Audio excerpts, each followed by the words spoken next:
من اعظم اسباب شرح الصدر. يا يقول لك ما احناش قادرين، بص مخنوقين ومش عارفين مخنوقين ليه، ومتضايقين وحزانه وفي هم كده والدنيا وحشه. الدنيا وحشه. بص الله سبحانه وتعالى ايه؟ ولقد نعلم انه يضيق صدرك بما يقولون. حد تنمر عليك، حد قال لك، حد خبص ليك، حد عمل لك في الشغل، حد مش بتنمر، حد متربص لك، دنيا اعمل ايه؟ فسبح بحمد ربك حتى قبل السجود. وكن من الساجدين. روح بقى اسجد بقى واشكر ربنا، لكن اولها سبح بحمد ربك. سبحان الله وبحمده، سبحان الله. ايه اللي بيحصل؟ ساعه في الصدر. واعبد ربك حتى ياتيك اليقين، حتى ياتيك الموت. مش اليقين الكلام اللي بيقولوا عليه بقى احنا خلاص وصلنا لا لا لا لا، اليقين حتى اعبد ربك حتى الموت. شفتوا الجمال؟ يلي عندك مشكله وهم وحاسس بخنقه، ما انتش مبسوط ولا حاجه مفرحاك ودنيا فسبح بحمد ربك وكن من الساجدين. ده من فضل للتسبيح. ده عباده المخلوقات كلها. كل المخلوقات بتستغفر تسبح. تسبح له السماوات السبع والارض ومن فيهن وان من شيء. ما فيش حد ولا شيء في الدنيا كله الا يسبح بحمده ولكن لا تفقهون تسبيحه انه كان حليما غفورا. حليم عليك وهيغفر الغفله اللي فاتت. كن من المسبحين يا رب، اجعلنا منهم. قولوا امين. فضل التسبيح كبير، احنا اللي مش واخدين بالنا. هي فعلا سنه مهجوره. تعالوا نحييها.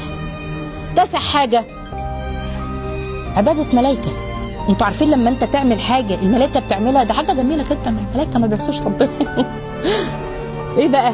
لا يفترون عنها لا ليل ولا نهار. ايه الدليل؟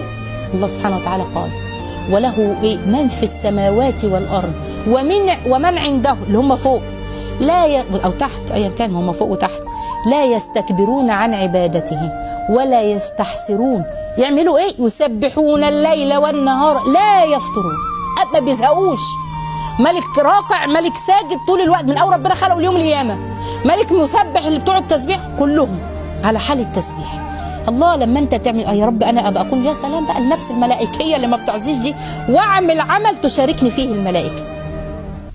اصلا التسبيح ورد في القران اكتر من 30 مره، وجاء على لسان الانبياء وجاء على لسان النبي عليه الصلاه والسلام كله. ايه الامثله؟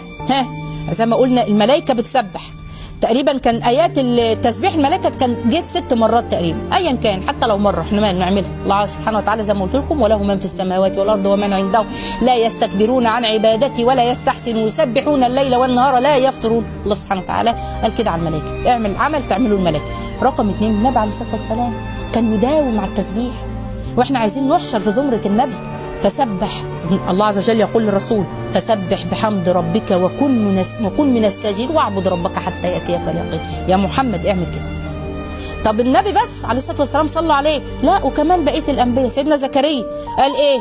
فاوحى اليهم ان سبحوا. لما طلع بقى عليهم ان سبحوا بكره وعشيه. عمل سيدنا زكريا. كل الانبياء. كمان فعل المؤمنين. الله سبحانه وتعالى يؤمر يا ايها الذين امنوا. نعم يا رب اجعلنا منهم. قولوا امين يا رب. اذكروا الله ذكرا كثيرا وسبحوا بكرة وأصيلا. يأتي التأكيد تاني، والعلماء قالوا الذكر هو التخصيص العام ويأتي فيها